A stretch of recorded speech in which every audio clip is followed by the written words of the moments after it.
Story zone, তোমার অনুভূতিদের খুঁজে নাও এখানেই।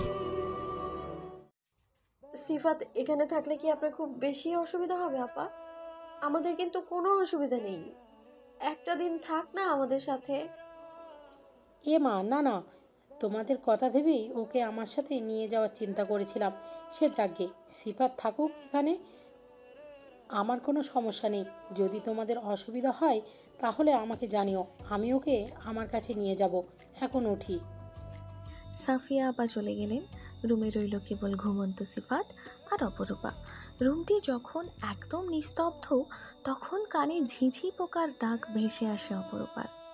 অর্থাৎ এখন প্রায় অনেকটা রাত হয়েছে, তাই রাতের নৈঃশব্দ তাকে ছাপিয়ে এই অদ্ভুত ডাকটি তার কানে এসে বাজছে। অন্যথা নিস্তব্ধ রাত ব্যতীত এই পোকাটা খুব একটা শোনা যায় না। বিকেলের দিকে অপরূপা তার বাড়ির সামনের দিকটায় কিছু অর্কিড লাগিয়েছে। নিজ হাতে মাটি খুঁড়ে আরও কয়েক প্রজাতির ফুল লাগিয়েছে। এতে ভিন্ন জাতের গোলাপের সংখ্যাটাই বেশি বলা চলে। এই যেমন কালো গোলাপ, লাল গোলাপ এবং দেখতে ভারী চমৎকার হলুদ গোলাপের চারাও স্থান পেয়েছে সেথায়। মোটামুটি বেশ কাজ হয়েছে তার দ্বারা, কারণ একটাই, আলস্য সময়টুকুতে নিজেকে যথাসম্ভব কাজের মধ্যে ডুবিয়ে রাখার একটু চেষ্টা করা। কেননা এখন আর শুরুর মতো ভার্সিটিতে খুব একটা যাওয়া হয় না, বাসাতেই থাকা হয় বেশিরভাগ। সামান্তার নতুন নতুন বিয়ে হয়েছে, স্বভাব চরিত্রে সে সংসারী গোছে না হলেও এখন তার শাশুড়ির সাথে সময় কাটানোর ফাঁকে দু একটা জিনিস নিজের মধ্যে আয়ত্ত করার চেষ্টা করছে, যার দরুন খুব একটা ভার্সিটি আসা হয়ে ওঠে না তার। ইনায়াও গম্ভীর চুপচাপ থাকে সর্বক্ষণ, না যায় ভার্সিটি আর না মেশে বাড়ির কারোর সাথে। এক প্রকার যন্ত্র মানবী বলেই আখ্যা দেওয়া যায় তাকে। খাওয়ার সময়টা ব্যতীত অন্য সময় ওর দেখা পাওয়া খুব দুষ্কর হয়ে পড়েছে অপরূপার কাছে। অপুর ধারণা ইনায়া তাকে এড়িয়ে চলছে, আর এটা সে উপলব্ধি করতে পারছে সামুর বিয়ের পর থেকেই। কেন, কি কারণে তাও অজানা, কিন্তু রীতিমতো এড়িয়ে যে চলছে তা বেশ বুঝতে পারে। অন্য মনস্ক হয়ে এসব ভাবার মাঝে অপরূপা বুঝতে পারল ওর চোখ দুটো ঘুমে জড়িয়ে আসছে। বসে থাকতে পারছে না, কিংবা এই মুহূর্তে বসে থাকার ইচ্ছাটাও হচ্ছে না তার। আজকাল অকারণেই যখন তখন এই দুষ্টু ঘুমের দল কোনো আগমনী বার্তা না দিয়েই দখল করে নেয় তার ডাগর ডাগর চোখজোড়া, যাতে সে প্রচণ্ড মাত্রায় বিরক্ত। এই তো সেদিনের কথা। দুপুরে খাওয়ার পর সাফিয়া তাকে নিজের রুমে নিয়ে বসালো। উদ্দেশ্য ছিল এক কথা দুই কথা বলে দুজনে বেশ কিছুটা সময় কাটিয়ে দেবে, কিন্তু তার হয়ে উঠল না। ঘুমে ঢুলু ঢুলু হয়ে অপু গল্পের মাঝখানেই সাফিয়ার রুমে আরামসে দুপুরের ভাত ঘুম দিয়ে একেবারে সন্ধে 6টা নাগাদ উঠল। অতঃপর যখন সাফিয়ার সামনে পড়ল তখন বোকা বোকা হেসে বলেছিল, সরি আপা, আসলে কিভাবে যে ঘুমিয়ে গেলাম নিজেও বুঝতে পারলাম না। সাফিয়া কিছু না বলে কেবল হেসেছিল। অপরূপাও আর বিশেষ পাত্তা না দিয়ে হেলে দুলে নিজের রুমের দিকে হাঁটা ধরতেই সামনে পড়েছিল রুবিনা সাখওয়াতের। অনেকক্ষণ ঘুমিয়ে থাকার দরুন তার এলোমেলো হয়ে থাকা লম্বা চুলগুলো দেখে রুবিনা সাখওয়াত খুব গম্ভীর কণ্ঠে বলেছিলেন, এই ভর সন্ধ্যায় অমন এলোমেলো চুল নিয়ে হাঁটছো কেন মেয়ে? ঘুমিয়েছিলাম আম্মু, তাই এমনটা হয়েছে। রুমে গিয়ে ভালো করে আঁচড়ে নাও। এভাবে সন্ধ্যাবেলায় আর কখনো অগোছালো হয়ে রুমের বাইরে বের হয়েও না। ব্যাস, গম্ভীর মুখে দুইখানা বাক্য ব্যয় করে সে পুনরায় হন হন করে চলে গিয়েছিল তার সামনে থেকে। অপরূপা ফ্যাল ফ্যাল করে তাকিয়ে দেখেছিল সে প্রস্থান। তারপর আরেকদিন রাত্রিবেলার ঘটনা। ডেস্কে বসে ইফতি খুব মনোযোগ সহকারে নিজের নোটগুলো নেড়েচেড়ে দেখছিল, আর ফোন কানে চেপে শাওনের সাথে দু একটা প্রয়োজনীয় আলাপ সারছিল। তার কথা বলার মাঝে অপরূপা রান্নাঘর থেকে তার জন্য গরম গরম এক কাপ ব্ল্যাক কফি এনে টেবিলে রাখলো। অনেকক্ষণ পাশে দাঁড়িয়ে সরু চোখে ইফতির একটার পর একটা পাতা উল্টানো দেখলো। ইফতি ব্যস্ত ছিল বিধায় অপুকে খুব একটা পাত্তা দিল না, কিন্তু অপু থেমে রইল না। সে ইফতির পড়াশোনার গভীর মনোযোগে ব্যাঘাত ঘটানোর লক্ষ্যে নিঃশব্দে একদম তার কোলে চড়ে বসে। ভ্রু কুচকায় ইফতি, চোখ ইশারায় জানতে চায় কি। অপুও একই রকম চোখ নাচায়, কিন্তু মুখে কোনো শব্দ করে না। ওভাবেই গলা জড়িয়ে বসে থাকে আর আনমনে ভাবে বিয়ে করার বিশেষ বিশেষ কিছু উপকারিতার পাশাপাশি সব থেকে ভালো বোধ হয় এই যখন ইচ্ছে তখনই বরের নরম কোলটায় চড়ে বসা। এতে বেশ প্রফুল্ল বোধ হয় মনে। তার ভাবনার সুতোয় টান পড়েছিল ইফতির রসিক কণ্ঠে। ফোনের সংযোগ বিচ্ছিন্ন করে দিয়ে ইফতি আঁকড়ে ধরেছিল তাকে, অতঃপর বলেছিল, ম্যাডাম দেখে আজকাল যখন তখন হুটহাট বেশ রোমান্টিক মোডে চলে আসছেন। ব্যাপার কি? প্রত্যুত্তর করে না অপু, ওভাবেই ঠাঁই বসে থাকে। ইফতি সেদিক থেকে চোখ সরিয়ে তাকায় ডেস্কে রাখা কফি মাগের দিকে, অতঃপর বলে, কফিটা ঠান্ডা হয়ে যাচ্ছে। যাক, মানে ঠান্ডা কফি খাবো কিভাবে? এখন খেতে হবে না, পরে আবার বানিয়ে দিব। আপাতত চুপচাপ কিছুক্ষণ বসে থাকুন তো। শুধু শুধু বিরক্ত কেন করছেন? অবাক হয় ইফতি, সে কখন বিরক্ত করলো? আর কি বলেই বা করলো?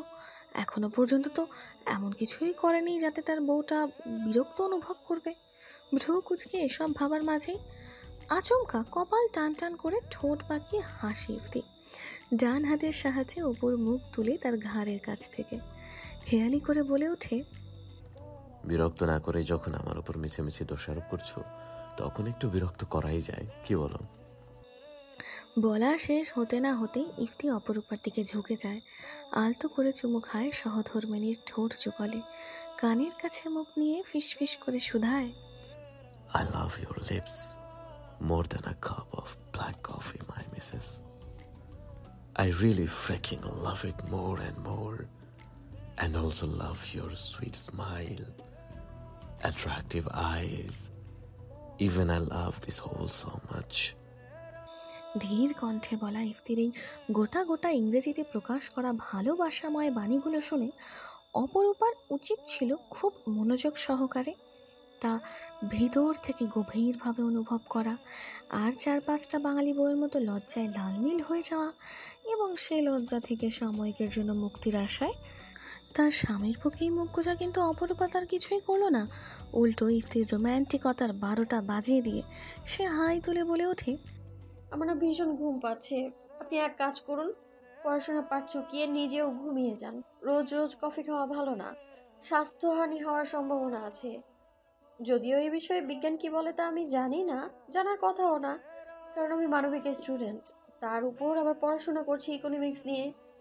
এই বিষয়ে খুব একটা ধারণা না থাকলেও কেন যেন মনে হয় আমার আপনার এই অতিরিক্ত কফি খাওয়াটা মোটেও ভালো লক্ষণ না। তখন ইফতির কাছ থেকে নিজেকে ছাড়িয়ে অপু বিছানায় গিয়ে নিজের জায়গাটা বুঝে নেয়। ইফতি বেশ কিছুক্ষণ হতভম্ব হয়ে বসে থাকে ডেস্কে। আনমনে কফির কাপে চুমুক দিতেই বৃতৃষ্ণায় চোখ কুঁচকে ফেলে সে। ঠান্ডা জল হয়ে গেছে কফিটা, অতএব এখন এটা খাওয়ার অনুপযোগী। সিফাতের নড়াচড়ার ভাবনা থেকে ছিটকে আসে অপু, মাঝখান থেকে গড়িয়ে এসে এখন একদম অপুর পাশ ঘেঁষে শুয়েছে। ছোট্ট হাত দুটোর বেড়ি বাঁধে তাকে আটকে রেখে বড় বড় শ্বাস নিচ্ছে সিফাত। স্মিত হেসে ওর চুলের ভাঁজে হাত বুলিয়ে দেয় অপরূপা। আবছা অন্ধকারে চোখ ঘুরিয়ে দেওয়াল ঘুরিতে তাকালেও সময়টা ঠাহর করতে পারল না।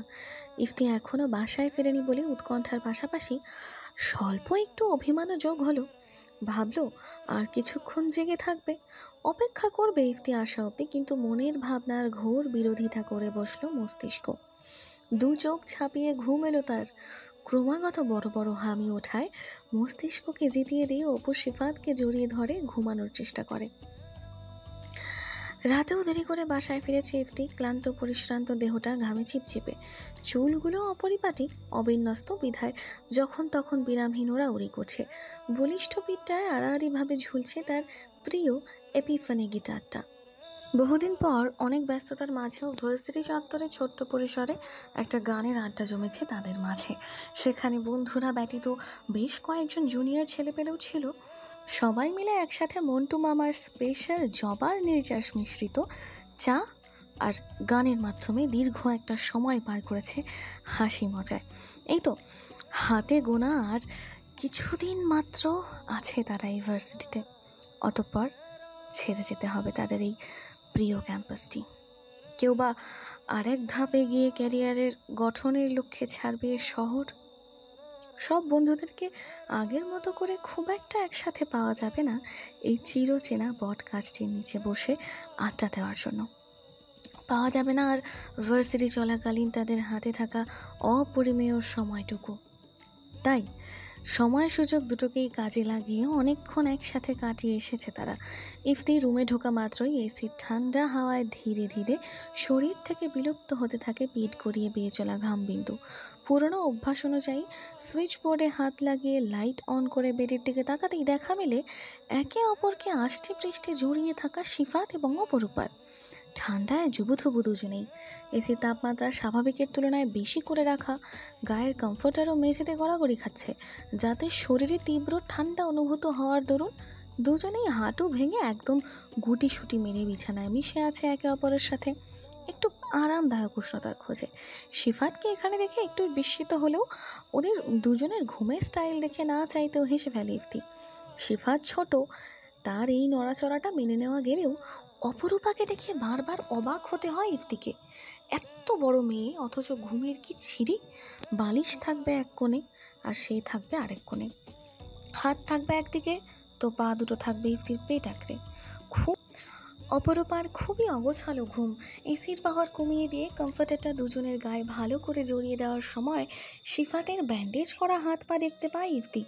ভ্রু কুচকায় সে। বাড়ি থেকে বেরিয়ে যাওয়ার আগেও তো সুস্থ স্বাভাবিক দেখে গেল, এরই মধ্যে আবার ব্যথা পেয়ে বসলো কখন? ঘাড় ঘুরিয়ে অপরূপার দিকে চাইতেই অপু ঝটপট চোখ বন্ধ করে ফেলে। ইফতি যেন বুঝতে না পারে সে জেগে আছে, তাই এমন ভান করে রইল যেন সে পূর্বের ন্যায় গভীর ঘুমে আচ্ছন্ন, কিন্তু তার চালাকি ব্যর্থ হলো। ইফতি ওর চোখ পিটপিটানি দেখে বুঝে গেল ও ঘুমিয়ে নয়, বরং এই মুহূর্তে জেগে আছে। তাই স্বাভাবিক গলায় বলে, জেগে আছো? সিফাতের কি হয়েছে? হাতে পায়ে এরকম ব্যান্ডেজ কেন? ধরা পড়ে যাওয়ায় বিরক্ত হলো অপু।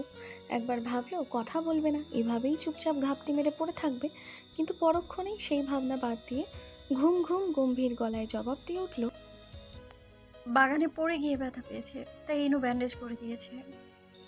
জবাব পেয়ে পুনরায় সিফাতকে পরখ করে ইফতি। পর্যবেক্ষণ করে ইনায়ার বেঁধে দেওয়া পট্টি, অতঃপর পুনরায় জিজ্ঞেস করে, ব্যথা নিয়ে আজ আমাদের সাথে ঘুমাচ্ছ যে? তুমি নিয়ে এসেছো ওকে? ক্ষীণ স্বরে বলে ওঠে অপু। আর কথা বাড়ায় না ইফতি, ছোট্ট করে ও বলে চলে যায় ওয়াশরুমে। খানিক বাদে হাত মুখ ধুয়ে তোয়ালে হাতে বের হয়। এক দৃষ্টিতে কিছুক্ষণ সিফাত আর অপরূপাকে দেখে হঠাৎ তার কল্পনায় জলজল করে ওঠে অদ্ভুত সুন্দর এক অন্যরকম দৃশ্য। সেখানে সিফাতের পরিবর্তে রয়েছে ছোট্ট শরীরের নরম তুলতুলে হৃষ্টপুষ্ট একটা প্রাণ, ভাসা ভাসা চোখ আর ফুলো ফুলো গালের মালিকটি অপুর বুকে একদম আধুরে বিড়াল শাবকের মতো আষ্টে পৃষ্ঠে জড়িয়ে আছে। ফাঁকে ফাঁকে মাথা তুলে এই সুন্দর ছোট্ট প্রাণটি ইফতিকে ট্যাপ ট্যাপ চোখে তাকিয়ে দেখছে। লাল টুকটুকে কোমল ঠোঁট জোড়া গলিয়ে মুখের ফাঁকে আঙুল গুজে শব্দ তুলতে থাকার এক পর্যায়ে খিলখিল করে হেসে ওঠে বাচ্চাটি। অদ্ভুত হলেও সত্যি, ইফতির কানে এই অদৃশ্য হাসির শব্দটি রিমঝিনে শ্রুতিমধুর আওয়াজের ন্যায় ঝংকার তুলতে সক্ষম হয়। ইফতি দেখে হাসির মাঝে ছোট ছোট হাত দুটো একে অপরের সাথে অনবরত স্বল্প আওয়াজে সংঘর্ষ ঘটাচ্ছে। মনোরম একটি শব্দবদ্ধ রুমের চার দেওয়ালে প্রতিধ্বনিত হচ্ছে।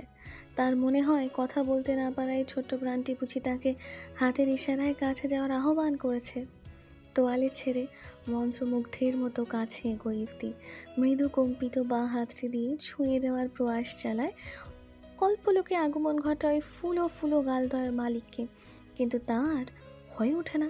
ওপর ঝাঁকুনিতে ছিটকে আসে কল্পনা থেকে বাস্তবে। হকচকিয়ে যায় ইফতি। ভিতরের সমস্ত উত্তেজনাটুকু ছোট্ট একটা ঢোকের মাধ্যমে নিঃশেষ করে দিয়ে তাকায় তার বাড়িয়ে রাখা হাতটির দিকে, যেটা এখন বন্দি তার প্রিয়তমা স্ত্রীর হাতের ভাঁজে। স্থির দৃষ্টিতে হাতের পানে চেয়ে রইল ইফতি। ওর এই অস্বাভাবিক হাবভাব খেয়াল করে অপু ভ্রু বাঁকিয়ে শুধায়, অমন ধীর গতিতে হাত বাড়িয়ে কি করতে চাইছিলেন? ছোটবেলায় এমন করে আমরা ফড়িংয়ের বাচ্চা ধরতাম। ইফতি শুনে সে কথা পরপর অন্যমনস্ক হয়ে অস্ফুট আওয়াজে বলে ফেলে, কিন্তু আমি ফড়িংয়ের বাচ্চা নই, নিজের বাচ্চাকে ধরতে চাইছিলাম। এরূপ উত্তরের জন্য মোটেও আশাবাদী ছিল না অপরূপা, তাই আকস্মিক ইফতির মুখে নিঃসৃত এ বাক্যে হতবম্ব হয়ে যায়। গোল গোল চোখে চেয়ে অবাক গলায় কিছুটা জোর প্রয়োগ করে বলে ওঠে, হ্যালো ডিয়ার লিসেনার্স, আপনারা শুনছেন স্টোরিজ অন প্রেজেন্স ধারাবাহিক পর্ব গল্প। আমাদের সামগ্রিক প্রচেষ্টাকে উৎসাহিত করতে লাইক অ্যান্ড কমেন্ট করতে ভুলবেন না। Thank you. বাট আপনার বাচ্চা কোথা থেকে এলো? উপর অতর্কিত মৃদু চিৎকারে পুরো দমে সম্বিত ফিরে পায়। খুক খুক করে কেসে ওঠে ইফতি। কল্পলোকের জল্পনা থেকে সম্পূর্ণ বাস্তবে আসে তার অলস মস্তিষ্ক। ধীর কদমে ভারী শরীরটাকে বিছানায় এলিয়ে দিয়ে নির্নিমেষ তাকিয়ে রইল চোখের সামনে ভাসমান দেওয়ালি। অনেকক্ষণ স্থির দৃষ্টিতে চেয়ে থাকার পর হঠাৎই প্রফুল্ল সজীব কণ্ঠে বলে ওঠে, জানো অপু, মাঝে মাঝে আমার স্বপ্নে ছোট্ট গুলোমুলো কিউট একটা বেবি আসে। ওর মুখের আদল খুব আদরে, গাল দুটো একদম রসগোল্লা, সুন্দর বড় বড় চোখ, চিকন ঠোঁট, মনে হয় আঙুল দিয়ে ধোকা দিলেই বুঝি রক্ত গড়িয়ে পড়বে এমন, এতই সেন্সিটিভ। এই ছোট্ট বেবিটা ভীষণ মিষ্টি দেখতে অপু, একদম তোমার মতো। ও যখন আমার স্বপ্নে বা কল্পনায় আসে তখন খিলখিল করে হাসে। বাচ্চাটার মুখে দাঁত নাই এখনো, তবু কি মিষ্টি হাসি তার। স্বপ্নে ওকে আমি প্রেম বলে সম্বোধন করি। আজ একটু আগে আমার কল্পনায় এসেছে। তবে অবিশ্বাস্য কি জানো, ও যখন আমার কল্পনা বা স্বপ্নে আসে তখন মনে হয় না যে ও শুধুমাত্র আমার একটা ভ্রম। মনে হয় প্রেম আমার অভ্রান্ত বাস্তব, আমি ওকে অনুভব করতে পারি, ভীষণভাবে উপলব্ধি করতে পারি। ইফতির প্রফুল্ল কণ্ঠটা কথা বলার এক পর্যায়ে উত্তেজিত হয়ে ওঠে। শেষ কিছু শব্দ গলায় আটকে আটকে আসে, তবুও পুরোটা খুব আগ্রহ ভরে বলে যায় সে, থামে না। যেন এই ছোট্ট কথাটি বলার মাঝে সে খুঁজে পাচ্ছে এক আকাশ সম শান্তি। প্রতিটি শব্দ বলার সাথে তার অভ্যন্তর ছেয়ে যাচ্ছে স্নিগ্ধ কোনো এক প্রশান্তিতে। আর সবটা অপু নিঃশব্দে শুনে, তৎক্ষণাৎ কোনো প্রতিক্রিয়া ব্যক্ত করতে পারে না, তবে সবটুকু দৃশ্যপট নিজ কল্পনায় রঙিন তুলির আঁচড়ে ফুটিয়ে তোলে। পুঙ্খানুপুঙ্খভাবে সমস্তটা চোখের সামনে এঁকে যেতেই রোমাঞ্চিত অনুভব হয় তার তনুমন।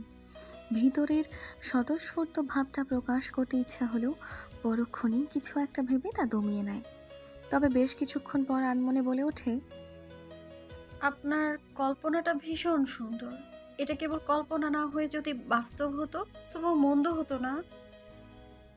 বিকেলে ইফুর রুমে সিফাতের পাশে বসে থাকাকালীন মেহমেদের কাছে যে ফোনটা এসেছিল ওটা ছিল তাদের হেড অফিস ইউকে থেকে জোসেফ টাটের। লোকটি তার বাবার নতুন প্রজেক্টের ডিলার। বেশ বড় অ্যামাউন্টের একটা বিজনেস ডিল হয়েছে তাদের মধ্যে। আর জোসেফ মার্ট তাকে কল করার মুখ্য কারণ ডিল সংক্রান্ত জরুরি কিছু পেপার সাইন করার জন্য অতি শীঘ্রই যেন সে অথবা তার বাবা ইউকে ফিরে আসে। কলটা কাটার পর থেকেই ভীষণ উৎকণ্ঠিত দেখাচ্ছে মেহমেদের মুখবিবর। এত তাড়াতাড়ি যে ডিলটি ফাইনাল হয়ে যাবে তা তাদের কল্পনাতেও ছিল না। এদিকে যে কারণে তাদের সপরিবারের বাংলাদেশ আসা তার কিছুই এখনও হয়নি। এই সেই ব্যস্ততার মাঝে সবাই যেন বেমালুম ভুলে বসেছে তাদের ব্যাপারটি। মেহমেদ ফোন রেখে তৎক্ষণাৎ তার বাবার কাছে ফোন করে সবটা জানাতেই তিনি বলেন তারা এই বাসায় ফিরে আসছেন, মুখোমুখি কথা হবে। সেই সাথে ইশতিয়াক সাহেবের সাথেও ইনায়া আর তার বিষয়টি নিয়ে আরও একবার খোলামেলা আলোচনায় বসবেন এবং পুনরায় সবার মতামত নিয়ে আপাতত এঙ্গেজমেন্ট সেরে যত দ্রুত সম্ভব তারা ইউকে ব্যাক করবেন। নিস্তব্ধ রজনী, ঘুম নেই মেহমেদের চোখে। বিছানায় কিছুক্ষণ এপাশ ওপাশ করে উঠে বসল সে। ওকে যে রুমে থাকতে দেওয়া হয়েছে সেটা আয়তনে বড় হলেও লাগোয়া কোনো বারান্দা নেই। কেবল দুদিকে দুটো মস্ত বড় খোলামেলা কাচের জানালা ব্যতীত। জানালার পাশে দাঁড়াতে ইচ্ছা করলো না, বিধায় হাঁটা ধরলো ছাদের দিকে। ভাবলো কিছুক্ষণ খোলা আকাশের নিচে দাঁড়িয়ে থেকে উপভোগ করে আসবে নিস্তব্ধ রাতের ঠান্ডা সুশীতল হাওয়া। দমকা হাওয়া গায়ে মেখে কি উচাটন মনটায় একটু হলেও স্বস্তি মিলবে না তার? হাওয়ার বেগটা বলিষ্ঠ দেহটায় কি কিছুটা কাঁপন ধরিয়ে দিতে সক্ষম হবে না? অস্থিরতা কমিয়ে একটু স্বস্তির আশায় যখন মেহমেদ ছাদে গিয়ে দাঁড়ায় তখন ঠিক তার সম্মুখে উল্টো পিঠে দাঁড়িয়ে থাকতে দেখা যায় একটা নারী অবয়ব। দমকা বাতাসে তার খোলা চুলগুলো এলোমেলো হয়ে উড়ছে নিটল চিকন সুন্দর হাত দুটো ঠেকিয়ে রাখা রেলিংয়ের উপর। ক্ষণে ক্ষণে সমস্ত শরীরটা তার কিঞ্চিত কেঁপেও উঠছে যেন। বাগানের নিয়ন আলোয় মেহমেদের চোখে আবছা স্পষ্ট হলো সম্পূর্ণ দৃশ্যটুকু। তবে পিছু ঘুরে থাকার দরুন স্পষ্ট হলো না তার মুখ অবয়ব।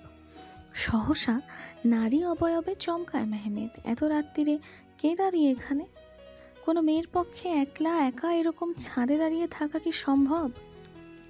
আদৌ এটা কোনো মানুষ দাঁড়িয়ে নাকি কোনো পৈশাচিক কিছু?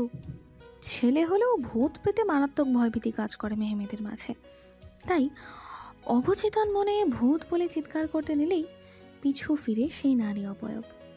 এবার তার মুখের আদল সম্পূর্ণ চক্ষুগোচর হতেই আরেক দফা চমকে ওঠে মেহমেদ। অস্ফুট স্বরে বলে,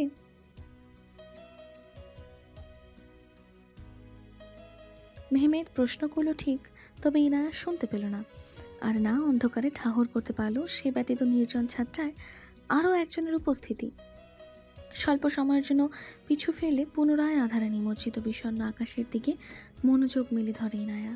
কিছুদিন যাবৎ বারান্দায় বসে নির্ঘুম রাত্রি যাপন করলেও এক অদম্য সাহস সঞ্চয় করে ছাদে উঠে এসেছে সে। আসার পরপরই সে খেয়াল করেছে তার বিন্দুমাত্র ভয় করছে না, বরং ভীষণ ভালো লাগছে। খোলা আকাশের নিচে দাঁড়িয়ে ঠান্ডা হাওয়া গায়ে মাখিয়ে নেওয়ার সাথে উড়িয়ে দেওয়া যাচ্ছে তার সমস্ত বিষণ্ণতা ঘেরা মন খারাপগুলোকে। নিঃশ্বাসের সাথে উড়িয়ে দেওয়া যাচ্ছে সব রকম ভয়টয়কে। শান্তি লাগছে তার, ভীষণ রকমের শান্তি। ভয় পাওয়ার মতো কিছু ভাবার সময় পায় যখন আনমনে ডাগর ডাগর দুটো চোখের উদাস দৃষ্টি আকাশ পানে মেলে ধরে ইনায়া জীবনের ভয়ঙ্কর লজ্জা ব্যথা মিশ্রিত সব কিছু হিসাব নিকাশ করছিল। ঠিক তখনই আচমকা কাঁধের উপর কারো ভারী উষ্ণ নিঃশ্বাসের অস্তিত্ব খুঁজে পায়। পুরো ঠোঁটের কিঞ্চিত স্পর্শ তার কানের লতি ছুঁয়ে যেতেই স্বল্প ক্ষীণ আওয়াজে কেউ একজন রাশ ভারী গলায় বলে ওঠে, রাজকুমারী, আপনার একান্ত কুমার ব্যতীত একা একা অন্ধকারে দাঁড়িয়ে ছাদ বিলাস করছেন যে, ভয় করছে না?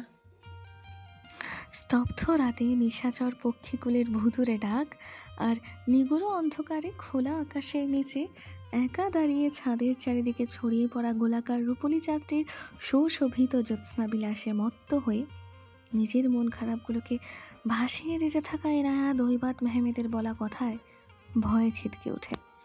হিম হয়ে আসে তার রক্তকণিকা। পিছন ঘুরতেই কপাল ঠেকে মেহমেদের সুপ্রশস্ত বুকটায়।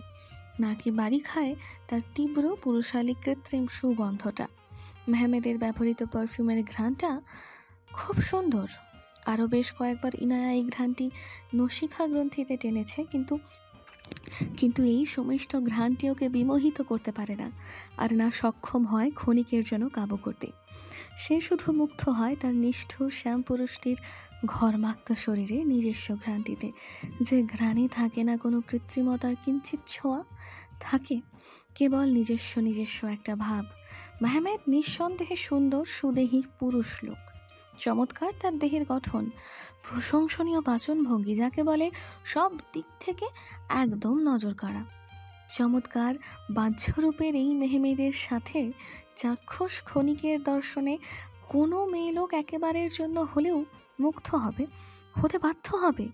জগতে সৌন্দর্যের কদর কে না করে? সবাই করে, ইনায়াও করে। ইনু মানে মেহমেদ সুদর্শন পুরুষ, কিন্তু তার মায়ার পুরুষ না। ইউকে থেকে আগত স্বয়ং তাহসিন মেহমেদের গৌর বর্ণের মুখের আদলে নিখুঁত সৌন্দর্যের দেখা মিললেও ইনায়ার নিকট মায়া মিলে কেবল শাওনের সেই শ্যামরাঙা মুখটা দর্শনে। মেহমেদের পরিপাটি করে রাখা শাইনি চুলগুলোতে সাময়িকের জন্য চোখ আটকালেও আঙুল দিয়ে ছুঁয়ে দেওয়ার প্রয়াস জাগায় কেবল শাওনের মাথা ভর্তি এলোমেলো রুক্ষ সূক্ষ্ম ঝাঁকড়া চুলগুলোতেই। মেহমেদের চমৎকার বাচনভঙ্গিতে মুগ্ধ হতে হলেও হৃদযন্ত্রের ক্রিয়া থমকায় কেবল শাওনের শুদ্ধ অশুদ্ধের সংমিশ্রণে বলা অগোছালো বাক্যদ্বয়ী। মেহমেদ যখন ইনায়ার দিকে তাকায় তখন তার চোখের দৃষ্টি থাকে জল জলে, অপরদিকে শাওন যখন তাকায় তখন তার মোটা ভ্রুযুগলের মাঝে সরু কয়েকটা বলিরেখা দৃশ্যমান হয়। দৈহিক সৌন্দর্য, স্বভাব চরিত্র, আচার আচরণ, কথা বলার ধরন, সব দিক থেকেই একদম পূর্ব পশ্চিমের মতো দুদিকে অবস্থান করছে দুজন, তাহসিন মেহমেদ আর শাহরিয়ার শাওন। নামের মতোই ভিন্ন দুটো পুরুষ, ভিন্ন তাদের চলন বলন, সবেতেই একে অপরের বিপরীতে অবস্থান করছে দুজন। এদিকে এই ভিন্ন দুটি পুরুষই আষ্টে পৃষ্ঠে জড়িয়ে আছে ইনায়ার সাথে। তার আগামী ভবিষ্যতের সাথে। একজনকে ভালোবেসে আর একজনের সাথে কিভাবে চিরকাল সুখে থাকবে ইনায়া? কিভাবে তার কিশোরী বয়সের প্রথম প্রেমকে ভুলে দ্বিতীয় কারোর সাথে ঘর সংসার বাঁধবে? কি আছে তার ভবিতব্যে ভেবে পায় না ইনায়া। শুধু জানে অতি শখের প্রিয় পুরুষটিকে পাওয়া হবে না তার। পাওয়া হবে না তার ভালোবাসা, তার কাঁধে মাথা রেখে একটি জ্যোৎস্না শোভিত রাত্রি বিলাস করার সুন্দর ইচ্ছাটুকু পূর্ণতা পাবে না। পূর্ণতা পাবে না তার শাওন ভাই নামক পাষণ্ড ব্যক্তিটির পুরুষালী শক্ত হাতের ফাঁকে তার কোমল হাতটা গুজে রাতের শহরে ঘুরে বেড়ানোর ইচ্ছাটা। এমন আরো কত শত স্বপ্ন, কত শত ইচ্ছা, আশা, আকাঙ্ক্ষা, সবটা বোধহয় ইনায়ার অপূর্ণই রয়ে যাবে চিরকাল। যেখানে সে চেয়েছিল পূর্ণতার চাদরে ঘেরা একটা সুন্দর জীবন, সেখানে বোধহয় জীবনের খাতাটা তার অপ্রাপ্তি আর অপূর্ণতাতে ছেয়েই যাবে। সময় স্থির থাকে না, কেটে যায় মিনিট দুয়েক। দীর্ঘশ্বাস ছাড়ে ইনায়া। এখনও তারা একে অপরের মুখ বরাবর, অতি নিকটে দাঁড়িয়ে। ইনুর গায়ে আছড়ে পড়ছে মেহমেদের উষ্ণ ভারী নিঃশ্বাস। ইনুকে এক ধ্যানে নিচের দিকে তাকিয়ে থাকতে দেখে মেহমেদ গমগমে গলায় বলল, কি হলো, উত্তর দিলে না যে? প্রয়োজন বোধ করছি না। নির্লিপ্ত জবাবেই ভ্রু কুঁচকায় মেহমেদ, তবে কিছু বলে না। নিঃশব্দে নিজেদের মধ্যে দূরত্ব বাড়িয়ে চলে যায় সিঁড়ির ঘরের দিকে। কয়েক মুহূর্তের ব্যবধানে নিয়ন আলোয় আলোকিত হয়ে ওঠে অন্ধকারাচ্ছন্ন ছাদটি। বাতি জ্বালিয়েছে মেহমেদ। অন্ধকারে দাঁড়িয়ে থাকলে গা ছমছম করে। ছাদের পাশ ঘেঁষে মাথা উঁচু করে থাকা গাছগুলোকে দেখে মনে হয় বড় বড় দৈত্য দানব। হাওয়ার বেগে যখন ডাল সহ সম্পূর্ণ গাছটি দুলে ওঠে, তখন অবচেতন মন বলে এই বুঝি গিলে খাবে তাকে। ভেবে অবাক হলো মেহমেদ, ইনিয়া কি সুন্দর একা দাঁড়িয়েছিল, কিভাবে ছিল। ভয় পায়নি একটুও। তার নিজেরই তো কেমন কেমন লাগছে।